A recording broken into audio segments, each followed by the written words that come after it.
you doing? How you doing? What's Up Brody was created as a safe space for the 12 million strong live entertainment and theatrical professionals.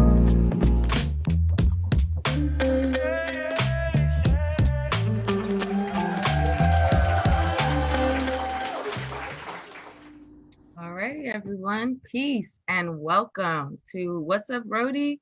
How you doing? I am Noelle Jordan, creator and executive producer for What's Up Brody. In my career, I'm a live event and touring lighting designer, stage manager, and backline technician. What's Up Brody was created as a safe space for the million strong live entertainment and theatrical professionals. Today, we are joined by an amazing panel of theater creatives and producers, as well as our live entertainment mental health professionals. I encourage everyone to engage in the live chat on the What's Up Brody, How You Doing Facebook live page. And in today's episode, we are continuing the conversation about equity in the industry or the lack thereof. As we know, equity is defined as the state, quality, or ideal of being just, impartial, and fair. Our moderator for today is the wonderful TV producer and double alum of the illustrious Howard University, Ms. Genèvieve Nixon-Weems.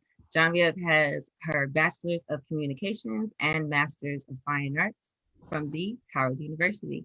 Hey, Geneviève, how are you doing? Hey, Noelle, how are you? The panel. I just want to thank you, Noelle, so much for putting this amazing panel together. We have a lot of talent, as we would say, on this stage right now. So thank you so much. Let's get right into what we're talking about equity in the industry. Let's just introduce our panel by starting with Nijeul X. He's a cultural organizer and producer with a wholehearted belief that art is always at the tipping point of change. I love that. He holds a Master's of Fine Arts in Management from California Institute of the Arts and a Bachelor's of Fine Arts in Theater from Howard University. Denise Saunders, Miss Denise Saunders, she is President and Chief Executive Officer for the International Association of Blacks in Dance and a nonprofit service organization. She has 17 years of service at Howard University. She is one of those living legends at Howard who is a mother to us all. Miss Neel McNeill is the executive director with Definition Theater Company. She has a BFA in Theater Arts Administration from the Howard University. And of course, we would like to welcome back Dr. Raji Banks. She's a mental health professional, another Howard Bison. She's a two-time Howard alum with a BFA in Theater Arts Education. She's advancing youth development via arts and mental health education, which is so important. She is a psychologist in Washington, D.C. So thank you all so much. Let's get right into this. This is an amazing panel. And let's not waste any time talking about equity in this entertainment industry. So particularly in theater arts, where I know that, we're focused on the theater because in entertainment period, you have a broad spectrum, but specifically in the genre of theater. Equity is defined as the state, quality, or ideal of being just, impartial, and fair. Have you felt from your experience just as a whole that the theater genre of entertainment is equal and fair and has equity? Anyone can jump in. For me, I feel like just to kick us off, I feel like equity, saying the word equity nowadays feels like such a loaded term. It's something to aspire to, but also it's active for me. And I feel like a lot of those people, while they can say it, they're not active about it. And so it's interesting to say, like, have you experienced it? I feel like all of us in many senses are going to say no, because in many cases we've been the only or the one or the one setting the trend. And now that like the focus has been turned specifically on this, with especially the, you know, racial and injustices that have happened in the past year.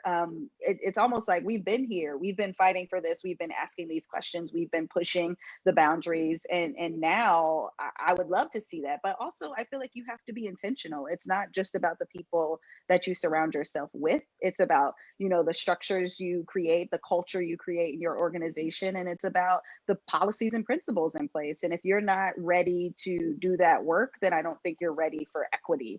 You know, a lot of leadership these days I've seen are very ceremonious about it. Like they'll say it in the all staff meeting, or they'll say it in the grant application. But then when you see, you know, the nitty gritty day-to-day things, it's missing or not present at all. So it's just so interesting to really see more of people like saying it, but also not holding themselves accountable nowadays. You shook me, Neel. I want to first thank you for having us on today, Noelle, and just want to support what Neel is saying, particularly around thinking about equity through a structural and systemic lens.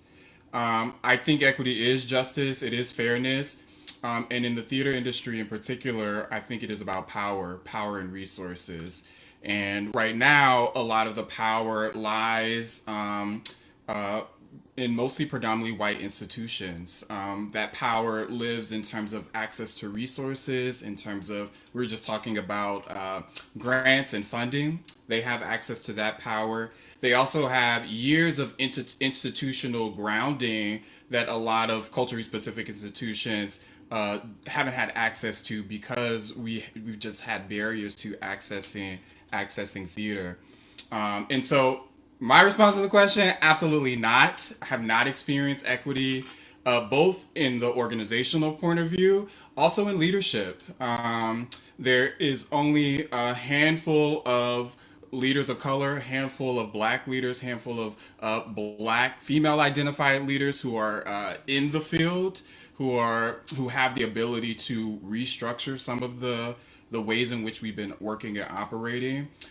So equity in theater does not exist from my vantage point, has a long way to go. And there are people, I will say there are organizations who are doing their best to move from the ceremony that Neel talked about to actually, how does that work in real time? How does that look in terms of your bottom line? Is your bottom line expressing equity? Is the way in which you are producing projects, having creative collaborations? Equity's got to be at every level and endemic to how the organization runs and operates. Denise, you worked for years, and you've seen over a broad spectrum of years how this has just ebbed and flowed. Now you even know the politics behind it. So can you dig a little bit deeper into like how does that actually transform from behind with the politics all the way through the stage? Yeah, so the answer to the question is no. And the reason why is because we've been calling for what systems change. We can't have equity until their systems change. And that's exactly what you are alluding to. The system on which philanthropic organizations, this whole structure, our ecosystem is built on top of a system that was not built for us to be in power, to lead, to have the resources to really place our organizations in the positions to assist and help our communities the way that I would say are more elitist parts of the art form are structured. So when we look at how we even refer to, sectors of the field, when we think of dance, we typically refer to it as ballet. When we speak about theater, I mean, there is a whole system here that just does not allow for there to even be equity at this point. So behind the scenes, we've got to go to the root. You're talking about politics, like it's going to take Congress, and that's real, to make changes to the National Endowment for the Arts. So when we even talk about just starting at the, government, there is so much overhaul that has to take place first. So what do we do? How do we begin to see this change happen? Do we even deal with that? And do we just continue to do that work that we're doing? Do we continue to do the work that we are doing the way that we have been doing it? We know it's not sustainable, not in this current form or fashion. And if it is, to what degree is sustainment to you and your organization? Not everyone wants to be the $20 million organization. So what does that look like, right? I'm just saying, because not all community needs that. There are certain things beyond the actual dollars that some of our communities need. Trying to keep it in schools. Exactly, when we really look at it. So yes, the systems change. That has to happen first if we are ever going to achieve true equity. Well, just to respond to that, I mean, 100% agree, but it's also to the mental health aspect, it's like but you don't want to take that burden on. Like, it's also like we should not be burdened with being the people to change the systems because we are not empowered to change those systems. So it's you almost feel crazy when you're at some of these organizations and they're feeding you this narrative of they're trying to do good and change and you're going to help them do that. But then when you bring up the systems or the policies or the barriers that create the problem, they don't want to hear it. You land on closed ears, and then you're feeling a certain type of way, like maybe I'm tripping, or so it's just really like interesting to take on that weight of like also being like, I also have no control over this, and it's going to take you supporting this in order to change those systems. Dr. Raji, yes. I was going to say, she said that from a mental health perspective, Rose, so I figured, that was a great segue. I think you touched on it. As I'm sitting here listening to some of the responses, I'm also thinking about one of Nipsey's famous lines from his song, opportunity meeting preparation. And so that is not happening. And until that happens, right, there is no equity. I would even go as far as to say that I've started to shift how I speak to my students in terms of what our ancestors fought for, which I don't believe was equality. I think that was the title that was given to it, but they were fighting for equity. Because there's a difference between the two. And so, Neel, you said earlier about being intentional. And I think that's even been a common theme from our previous conversation, that intent is everything. While my research has more recently been grounded in like bullying, I mean, I sit here and I think about how applicable that research is to this field, and how when you're fighting, right, and you're trying to be authentic in these spaces and advocate for policies, procedures that will allow a level playing field, and you're not getting it, essentially you're being bullied. And it is intentional, where, okay, we'll focus on this part, but not all of that, because we're not really trying to level this playing field. And that's how we have these pockets, right, of diversity and just what it kind of looks like in terms of on the front page of the website, and not in the inner workings of the business through and through. Right. And what I'm hearing everybody saying, welcome back, Nijeul. What I'm hearing everybody saying is that resources is one of the key pain points, right? And then there's this whole aspect of kind of like what I call changing the narrative. There's this narrative that has been told about us for years. And like you said, even calling, dance, ballet, and just this whole level of like even body figures, right? Black women are built differently. We are not built the way some standards of you would call a dancer are, but clearly, Alvin Ailey, and Broadway and everything that is incorporated in entertainment, we, defy gravity. So, in speaking about resources and changing the narrative in this community, what are some of the ideas that you see are happening, and that maybe we can participate in, how we can build upon that, so that we, like you said, Denise, are we going to go to the government and try to change these governmental laws? Or are we just going to move forward and just kind of take our fame back, okay? Debbie Allen fame back, and just, you know, step on the stage and create our own stage, as they would say, right?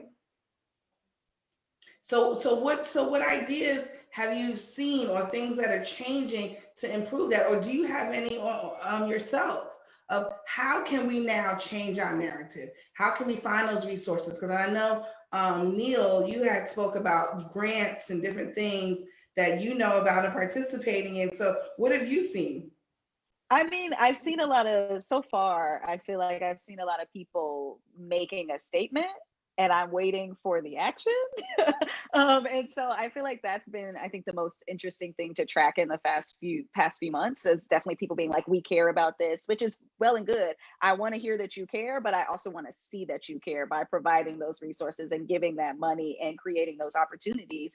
And what I think has been done, or should be done, is removing barriers, simple barriers, like the application process, like the expectations that your resume is supposed to look XYZ, that like if it's not done this way, then it's not right. I mean, someone said this to me recently. You said, you know, Black people know how to make art.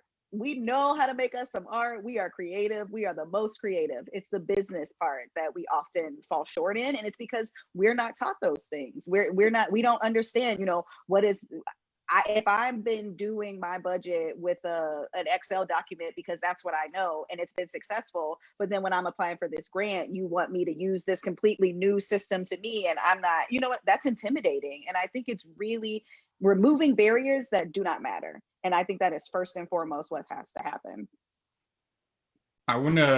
Sorry, I jumped off. I'm back here. One thing that's coming to mind is, in June, post George Floyd's death, post Breonna Taylor's death, the theater community, particularly Black theater artists, came together, and there's an initiative called We See You White American Theater. And, your question helps me think about their organizing tactics to really address equity in the American theater. And it's a collection of artists, creatives, playwrights, basically making demands to these predominantly white institutions and calling out in a factual way how they are not showing up for Black artists, how they're not showing up through a lens of equity. Everything from the leadership of their organizations artistically to the representation of their boards.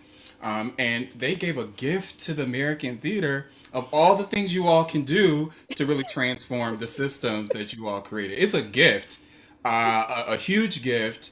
And what's interesting is you see some folks responding. You see folks being put on, a magnifying glass, really highlighting some of the ways in which they're operating. So for me, ways that organization, and I can speak from an organizational point of view. I mean, I think there's an opportunity, yes, to remove barriers, as Neel is talking about. There's an approach through representation, which oftentimes is the end game for a lot of people. What I really hope that organizations start to think about is their culture. And you talk about narrative. If the culture of organizations are not created through a lens of equity in terms of how we talk to each other, how we understand people's identities, how people interact with art making, if those who are working on the inside of these organizations don't have a sense of culture, then we can only expect what we see on the other side. Shows that are not set up for us, theaters that don't welcome our communities. So I think there is an approach of breaking barriers or removing barriers, and then there's something about how our organizations work internally that impact how our communities receive and work in the arts or receive the theater that we create. Denise, what's your thought on that? I have a whole bunch of ideas around this. Immediately, there was a call. Yes, we have the We See You White American Theater. And there was, immediately a call in my mind around giving the money back, right? And so, it's interesting to have these conversations, because ultimately when we talk about resources, we're talking about dollars, right? We ultimately are talking about dollars. And when you don't have the dollars to produce or create the art in the way that you would like to, or at the level that you would like to produce it, I mean, that's just a reality, right? There is that. But there is also, this conversation around this country. And the truth is that this country was built on the backs of Black people, that the United States of America, that the world, because we can bring it back home to the motherland, the root Africa, this is where the creativity lies and is the source, right? And so, what do we say, or how do we get to, I think the money being released? I almost want to sing the song. I know y'all, here I go, right? Where the money reside. Like, like, really? Exactly. Right. Yeah, and so there is that. There is us as a people not getting, letting our foot off of their necks to say, do the right thing. But at the same point, there is also, how do we galvanize within our own communities to continue to do the work, the necessary work to get us to those goals, to that place of really having our art, our music, our language, our dances, our culture, all of that truly accepted by just our people and celebrated by our people. Yeah. There is power in that. And so for me, it's the both and. There is, yes, I'm going to stay on you because you all need to do the right thing. You need to remove the barriers. You need to come off those dollars. And we need to really talk about what is trust-based philanthropy, because y'all do it with folks who are not this skin color. You do it. I've experienced it. I feel it. I talk about it, and I'm gonna call you out to call you in, as we say. But at the same point, there is also something that we need to do within our own communities to empower ourselves to continue moving the work forward. Absolutely. Nijeul, so tell us about your organization, the organization you founded, Arts Equity, in 2015. Yeah, absolutely.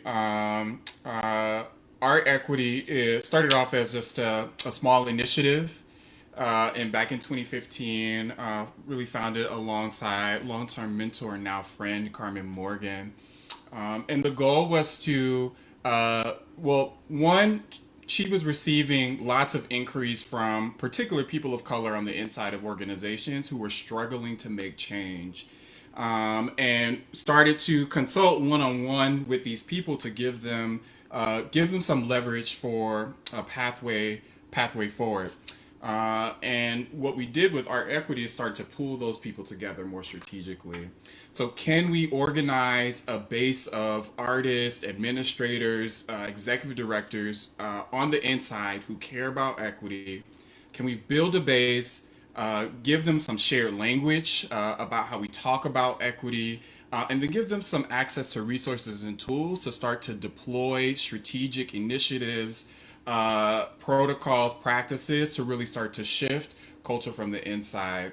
And, over the last 5 years, it went from a small initiative to now a full 501c3 nonprofit, working both not just in theater organizations, but in the dance community and museum community, and also at the university level, really thinking about the next generation of leadership. How do we equip them with the tools necessary to lead these organizations away from the really harmful and often traumatic experiences some of our leadership has experienced.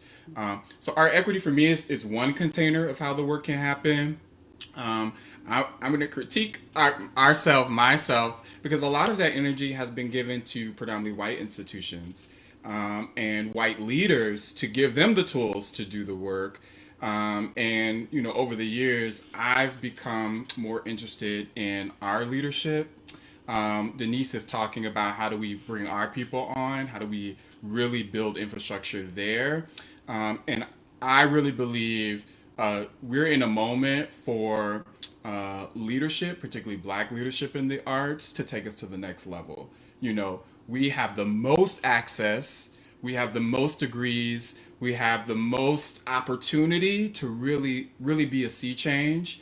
And, you know, not to isolate some of our elders, but some things we just can't do like we used to do. Some things, you know, our learnings have taught us that sometimes we are put into traps, and those traps have not benefited, particularly the Black theater community. And we see that manifest today. You know, there are only a handful of Black theater institutions who are on the thriving side. Lots of potential, but because of the barriers, because of the systemic issues that exist, have held us back from blossoming. So our equity is really looking at the individual artist, the individual theater maker. How do we build them up to then co-create change in their organizations, but then also just field wide as a whole? Nijeul, when you talked about the traps, that had me think about just going back to, as one of the things that can help promote equity, and it's education. I know we're tired of hearing it, you know, and it's like the theme is going to be the theme forever, because I work in a lot of different, between arts, education, and mental health. There's no equity in any, really, for certain groups of people in those areas. And so the education piece is crucial, in my opinion, so that we don't allow ourselves to be pawns, or that people, you know, I think that when I learned a lot about, you know, artists, you know, who are budding, some of the reasons they were playing chess even still, because they knew they were signing up for these roles that might be pigeonholed, but it was so that the next person, right, could understand that I did this just so we could get our foot in the door. But what I need you to do is to understand that there's still something wrong about this. This is not the end all be all. This is not success, the end of the road. As again, Nipsey says, marathon continues. And so we need to do what we can to keep pushing and running that marathon. And so that's the business piece, not being treated like a pawn. Because Neel, you spoke about that earlier. You know, it's the business part that we get hung up on. And then I would also say it's being educated, or continuing to educate about mental health. So continuing to have conversations like What's Up, Rhodey, where these concerns and these barriers are being couched in the conversation around how it's impacting these communities from a mental health standpoint. Culture is real, it's a part of identity. And if that's not being honored, there are some serious consequences that come with that. And so we continue to have more of these conversations and literally couch them, so it doesn't just seem like, oh, we just feel like we're not getting enough. No, it's wrong. From that perspective, then absolutely, like I said, education is, we can talk about everything, but if we're not continuing to educate, if that's getting lost, that particular resource, then we'll continue to see ourselves plateauing. Yeah. You're right. Oh, go ahead, Neel. Well, I was just going to comment, having been through some of the trainings that Nijeul was talking about with art equity, actually. It's interesting when that those resources and educational tools you're setting them up with are met with fear, because that's what often happens. And I've literally sat in the room. Fear of who? Fear of what? Fear of everything, fear of change, fear of, you know, like what's next, fear of like, where's my place and why am I here and what have I done, or it wasn't me. Just the fear of like, what am I giving money back? What am I giving up? No, like, it's seriously like, it's the power. Fear of giving you power. Yes. And I'm just like, that is the thing that I think people need to understand, that like, you have to be willing to give something up if you are truly interested in equity. Yes. And I oftentimes, people ain't ready. They want to talk about it, but they ain't ready to be about it. They're not ready to say, let me move out the way and give you space to grow and thrive. And just to your point, just about like us as a community, I think something that the mindset that we have to get out of is it's a competition. Like we are pitted against each other, y'all. Let me tell you, having been out here, I can't tell you how many times, even with my own organization, they're like, but how are you different than this other, you know, XYZ Black-led company? And I'm like, because we not them. Like, you know what I Right. mean? Like, I've never heard that from working at, and I've worked at large like institutions. I Right. ain't never heard in a grant application or something, oh well, how are you different than this other company that's down the block even? Then, and you're like, so just getting, and both internally for us but also philanthropists, it doesn't only have to be one succeeding at one moment. Like, there's space for all of us, because there's so many theaters that don't look like us that are successful, so it just doesn't make sense. So I want to just jump in here too. I'm sorry, really quickly, because when you said that, this was eye-opening for me. And and I don't know if people looked at it this way, but I looked at it this way. When the pandemic hit and our industry shut down, and all of a sudden, literally in 7 days, there were these million and billion dollar relief funds. Okay. And we began to give out grants to our community because folks were not working. Million and billions. Okay. The government of the United States of America went down under the Treasury and opened up those vaults and immediately issued credit cards and direct deposits into people's bank accounts. When we really think about the flow, here we go, where the money reside. Hello, people. This is like, this is real. Tell it, girl. It's Tell it. real. And on like the political level, like, let's bring that back into this, like these conversations, the insurrection that happened. It was too close to resurrection. I was like, are we trying to? No, that happened. Like it's real life, and we're talking gazillions of dollars. I'm serious. And so when we talk about equity, when you ask that question, it really is no. It really is no. And we're in the middle of not in the middle. We just started Black History Month. And I started off my Black History Month yesterday saying my Black history is 365, all day, every day. Mm-hmm. I exist because of the people who came before me, the shoulders upon which I stand, and the blood that is in the soil of this land. Mm-hmm. Yeah. Okay. Just putting it in context. Yeah, I want to. Okay, we have Miss Denise Saunders on the line, on the stage. I'm telling you, she will tell you how it is, and that's exactly how it is. Like so now, okay, everything that you're talking about, from art equity and then resources. I'm a young kid, right? I'm talented as all get out, right? I'm in the pandemic. I want to go to Howard, or I want to go to oh gosh, why am I forgetting, in LaGuardia or something in New York, right? And that's what I want to do. That's my passion. I don't know these politics.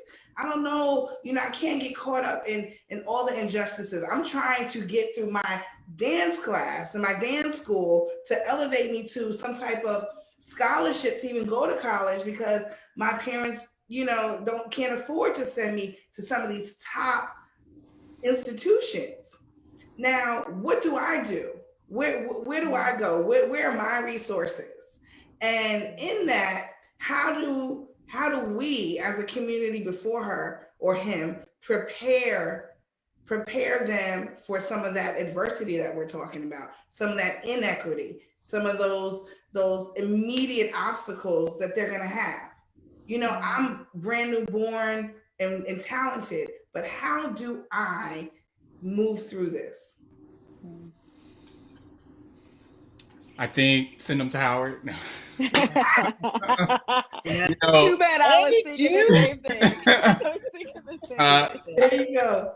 I say that jokingly, but it's a part of it is serious, because especially on a collegiate level, the program at Howard is only one in a BFA program on a historically Black college university.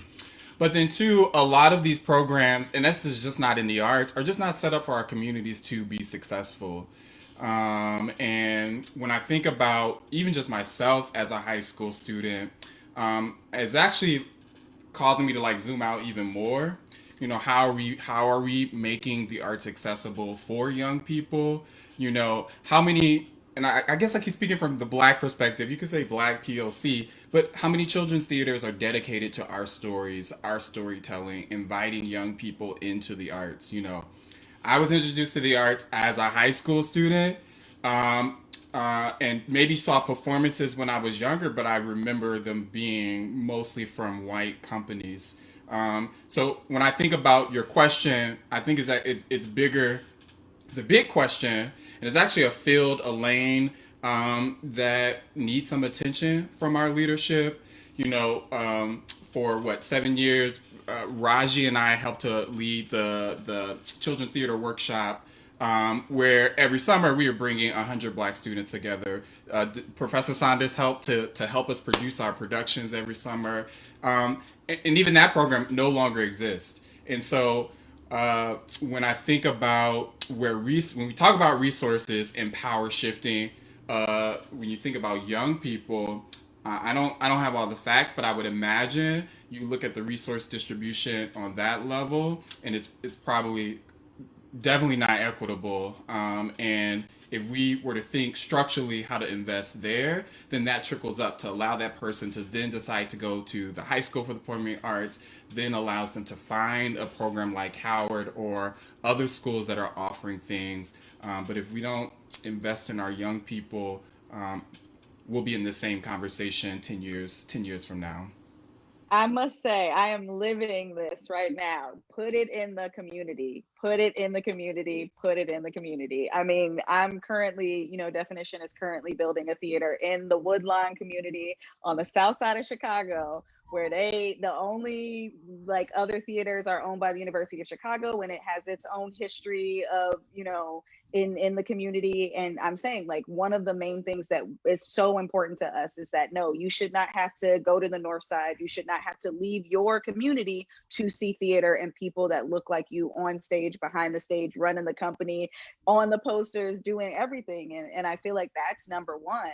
That's number one. Like, I'm doing it so that little, you know, Neel, whoever, will have that opportunity to be exposed to the arts that much sooner, to have that opportunity. And not just exposure. I'm not talking about church basements. I'm not talking about being in the choir. I'm talking about a real theatrical experience of people that look like them, where they can talk to those artists, where they can read those stories, where they can write those stories, where they can act in those stories right in my backyard.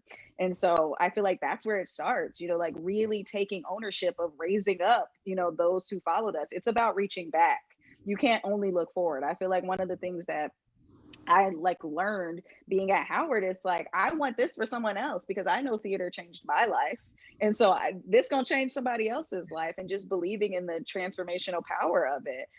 So that's first and foremost. Put it in the community, because they will come. They're interested. Every show they watch it, every beat they make in, that's art, that's theater, that's creating. So yes. Put it in our community with our leadership too. Too many times resources go to the north side and pull the kids from the south side to come do their program on the north side. It's like, but hold on. This company, exactly. This company has been here for years, has been doing the work that white theater actually adapted their program based on our work. Right. Actually, everybody who worked They got a diversity grant. Exactly. So, There you go. It is. That leads me right perfectly into this question that just came from the audience. So, you know, with everything going on with Black Lives Matter and everything, you know, people have been reaching out, you know, to the Black community, like, okay, yes, we want you, we want inclusion, you know, we're anti-racist. So one of the questions from the audience is, if you're the artistic director and you own the theater, are you now a Black theater, or how? They're like, what? Yes, this is from the audience, okay? It's from Anthony McDonald. Oh, God. Yes, It's from Anthony. Exactly. So it literally says, as you and your artistic director are both Black, would you consider your organization a Black theater company? I asked because during the past year, we saw quite a few Black faces getting leadership positions and what we may have been considered predominantly white institutions. But at what point does it cross over to being something different, something that is no longer considered a predominantly white theater company or institution? Y'all like, Neel, you gonna answer? What's the top? Well, okay, but yes. So Anthony, and I guess for the folks out there, She better call him out. Call him out. It is black led. It is black led. That is the term. It is black led.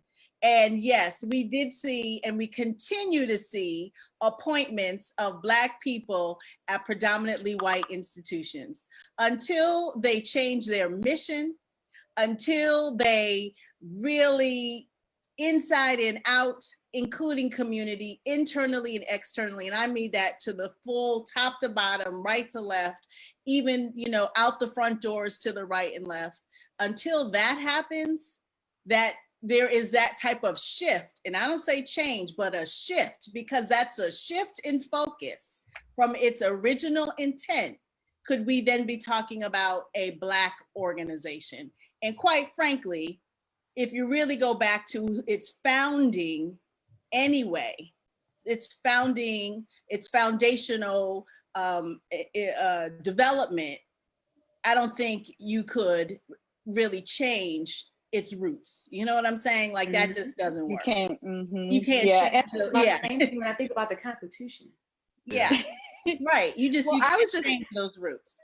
Well, I was just going to say, don't let anyone define you. You define yourself. Because I feel like a lot of what was happening was people saying that you're a Black theater, you're this, or you're this theater, whatever that, you know, is. But for us, we were founded to be diverse and to serve Black and brown communities. Like, and we are Black led. So to Nicole, who am I thinking about? But to Denise's point, that's what we stand on. Like, while other people try to label us as a Black theater, we are very clear and like, we are a diverse theater dedicated to serving Black and brown communities. We are Black led. So I'm 100% with you. If I can add to answer Anthony's question, because there's a Black leadership does not take away it being a predominantly white institution. Never. One of those appointments that Denise is talking about is Hannah Sharif. She just took over the St. Louis rep. I watched a talk with her, and she talked about her goal is to transform this from a predominantly white institution to a predominantly historically white institution. So we can't take away that history, that historically it was founded for white people, but through her leadership, she's transforming who's represented at every level.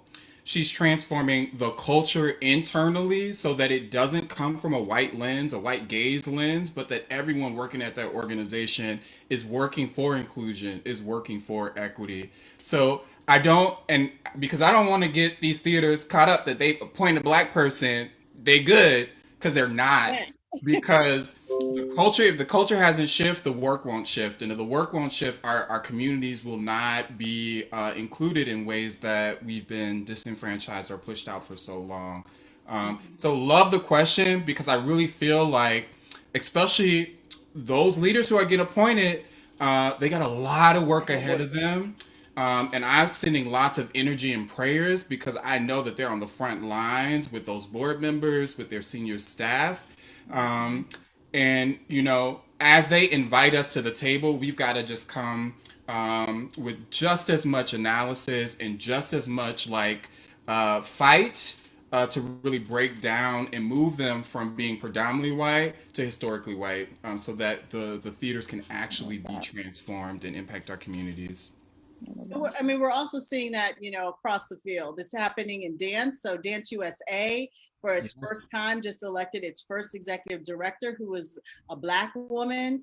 Association of Performing Arts Professionals now, she's in her first year. Lisa Tony Richards is, you know, a Black woman. Like, it's in the museums, it's in the symphonies, in the orchestra. I mean, it's across the field. It's in entertainment. We're even seeing, you know, casting directors, women and Black men, and people of color, whomever, are being promoted into these positions. And I think that goes back to, you know, Nijel's point of, you know, we see you white American theater.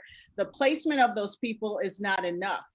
That is not enough. You are not out of the clear. That is a incremental step, like a half a baby step, as far as I'm concerned, because there's so much more work that you have to do. And if I can just add one other piece, when you think about people of color in leadership, and I can speak from my own experience, you know, we take on a lot of the ways in which white people work, white leadership works. We've adopted some of the white supremacy culture in order to survive, and it's actually being, you know, detrimental to how we lead.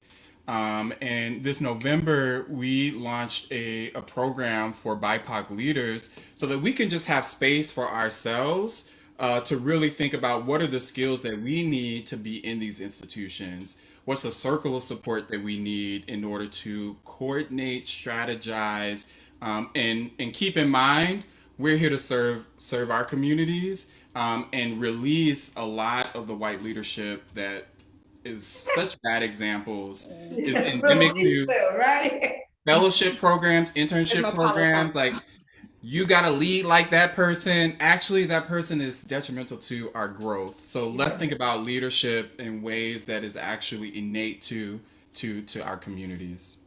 Absolutely. So how can we now, okay, so we're here, we're in position, we're focused, we are still dealing with the pandemic, but now we need to start focusing on reopening. Okay, we're not going to be here. We are going to have theater productions. Broadway will reopen. Scripts are being written. You know, people are collaborating and creating. So what does it look like for the theater community to start, you know, thinking at least and organizing around a transitional reopen and what that timeline could possibly look like? Denise, because you've seen them, and Denise can do a production in 48 hours. Okay, so let's not get it twisted.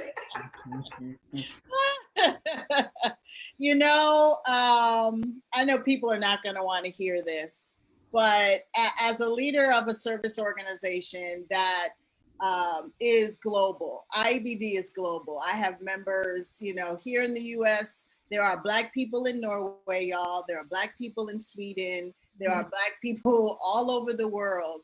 And I, on my own consciousness, will not call my community together until it's safe. These pandemics are taking our folks out.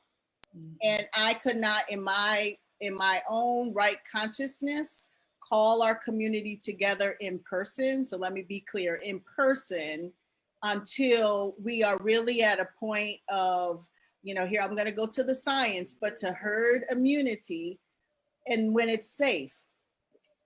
I just cannot in my right mind do that. And honestly, for me, I don't see that happening until 2022. I think this year, virtually though, what can our community do to start? Oh, we're doing it virtually. Right. Yeah, so I'm sorry. So, but virtually, yes, I think we are doing what we're doing. We're having these conversations. I mean, look at this screen. The next generation, Noelle. I mean, even Nigel, Neel, you all are still working virtually. You are still doing readings. There are plays that are happening. There's dance. I mean, I just went to a premiere last night on Zoom. Like there are things that are happening virtually. The only issue, you know, not to move away from it though, the only issue about the virtual world though is that for our, you know, capitalistic structure, because we are in this society and we operate that way, this is not sustainable for us. So we do have to get back into these real person, you know, event activities in the theaters, in our spaces. But for now, this is how we are continuing to keep the work going. It is. The virtual platform, whatever that might be for you. I'm not leading an arts organization at the moment, but I imagine it's going to be both and when the time comes, because I think the pandemic has showed us, wait, there's another way to showcase art and to connect with communities that we haven't always tapped into, that's giving people access in ways that they haven't had access. And then two, we know the importance of gathering. But I also think we are at a turning point because I don't know if the American theater and Denise, you speak about the dance community. I don't know if we'll ever be the same. I think this moment has shifted how we create work. It shifted how work manifests. It will shift how ticket buying, how we welcome and greet people, how the artistic work that we produce.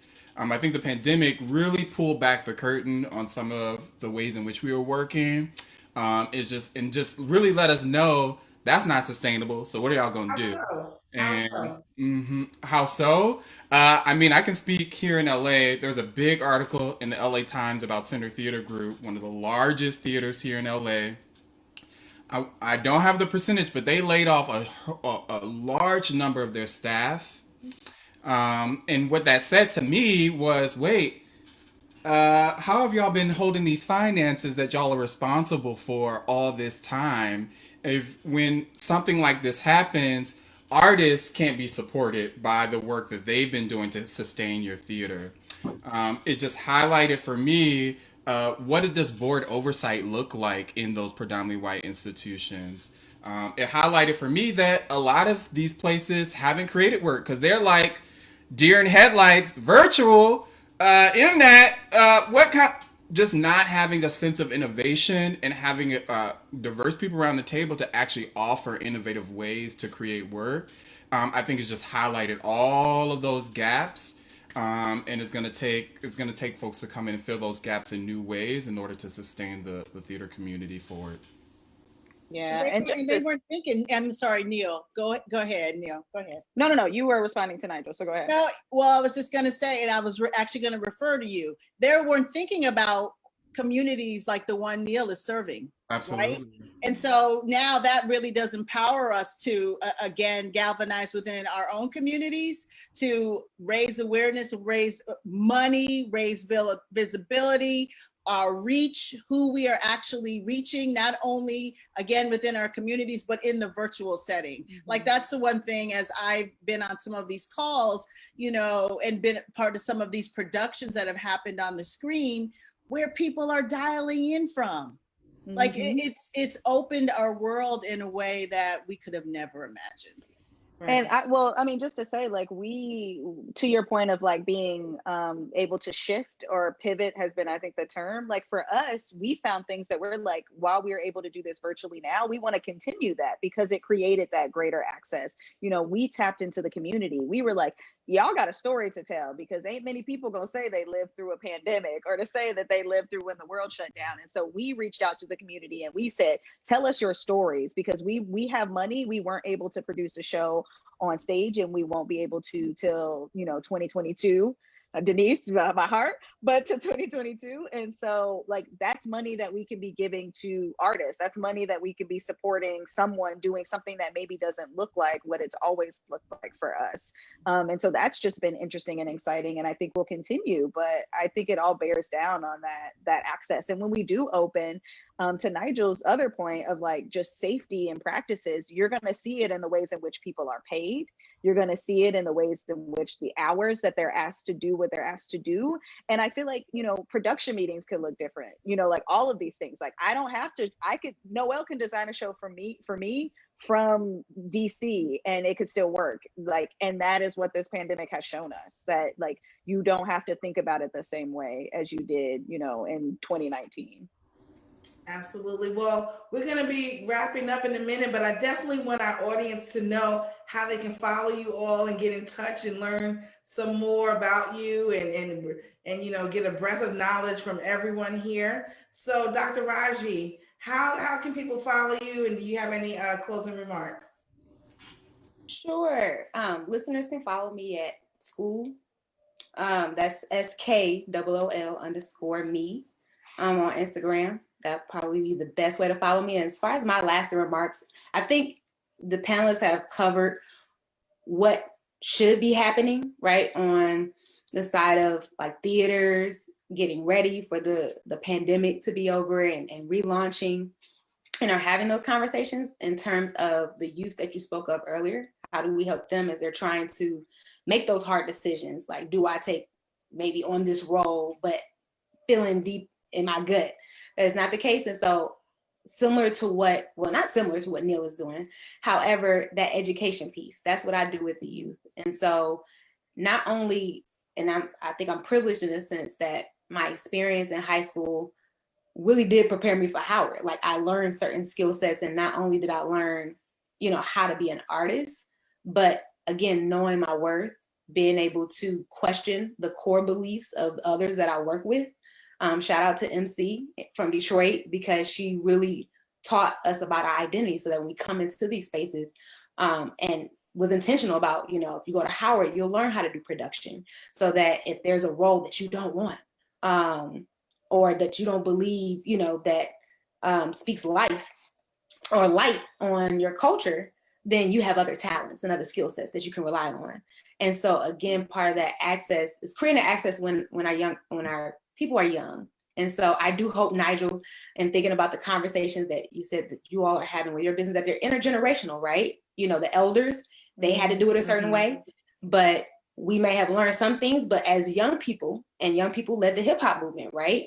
Young people led the sorority that I'm in. So I believe in young people and their talents and their brilliance. And so we do have to cultivate that and help mold that. And so by us continuing to have theater where they can access it right in their community, but also bringing these conversations to the schools, right? And encouraging reading, I would say that, because they could be reading about those newsworthy current events even right now, so they can better understand the shifts, as we say, are happening in the industry. Absolutely. Nijeul, how can people follow you and stay abreast of everything you're doing? Yeah, I mean, I'm a private person, but if folks want to follow me, it's just my name, Nijeul X. If you're interested in my work through Art Equity, artequity.org. And I guess the final reflection for me is, you know, you read in my bio that I really believe that culture is at the tipping point for social change, and theater is a part of that culture making. And right now, it's life or death.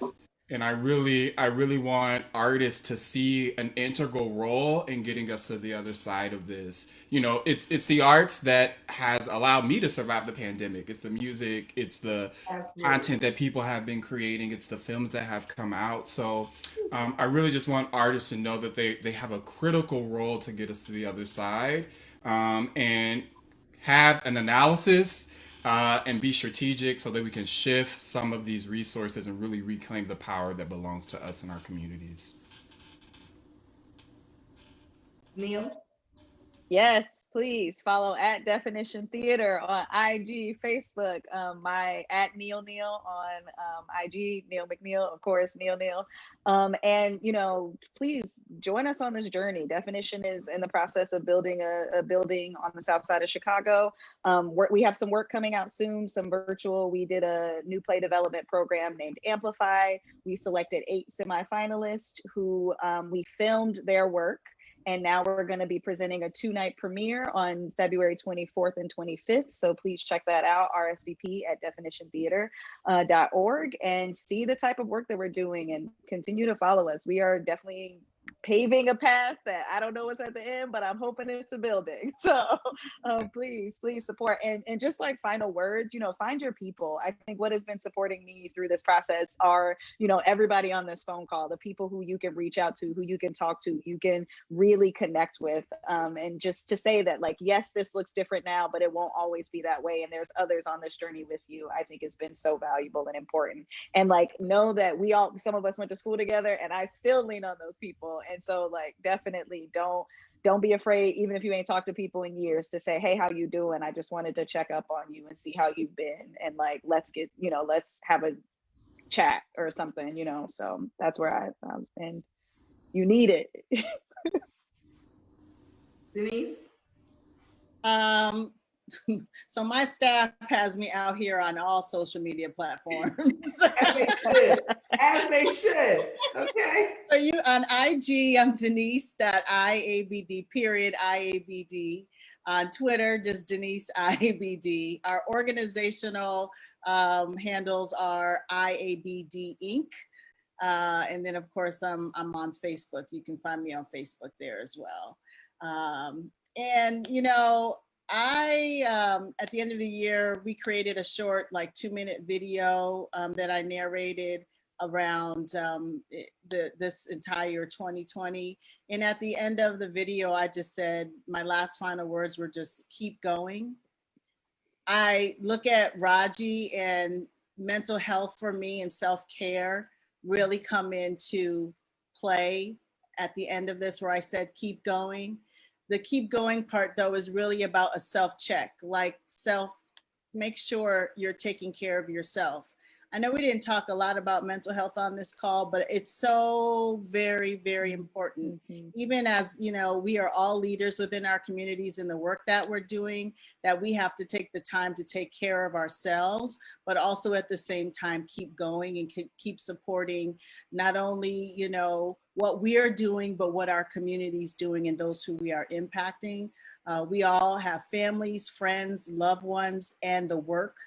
The work will always continue, but in order for the work to continue, you've got to make sure you're checking on yourself and making sure that, you know, mind, body, and spirit is healthy at all times. So keep going, but remember to take care of oneself too. Absolutely, especially as an artist. You know, it's so important as an artist to stay pure and true to who you are and be authentic and create authentic art. And I think for me, that's what I'm most excited about, how we are going to transform art and communication and interrelationships across the world, because the pandemic has shifted, you know, entertainment and connection, because now we're forced to find other ways to create. So I'm excited that this is actually like a precipice for us, where we can really, really move forward and take this to the next level, and all the art that's already been coming out and how we've been adjusting. So thank you all so much for being here. You can follow me on IG at Super Producer, or go to GenevieveGlobal.com. And I'm just so blessed to be here. And thank you, Noelle, for putting this awesome panel together. Thank you so much. Thank you, guys. I want to thank you again for your time and your insight. I appreciate and love each of y'all individually as well as collectively. And I also want to thank everyone that is watching. Everyone remember to stay safe. If you are in the Northeast and probably in the upper Midwest with Neel, stay warm. I mean, Geneviève and Nijeul are the only ones in sunshine. West Coast, Best Coast. Come on, 71 degrees. I'm down in Florida right now. You're not going to go there. I'm not going to talk about Miss Rona that's over there. So come on. Right. Right. Like, yeah. I'm at home. I don't know about that safe part. Stay home warm. Everyone, we'll come back next week. We will continue to break down equity within the entertainment industry. Next week's episode will focus on digital content, people of color. Be sure to follow the What's Up Rhody How You Doing Facebook page and the What's Up Rhody Instagram page for more up-to-date information on the upcoming discussion. For our Clubhouse members and family, you can join us tomorrow and every Wednesday at 8 p.m.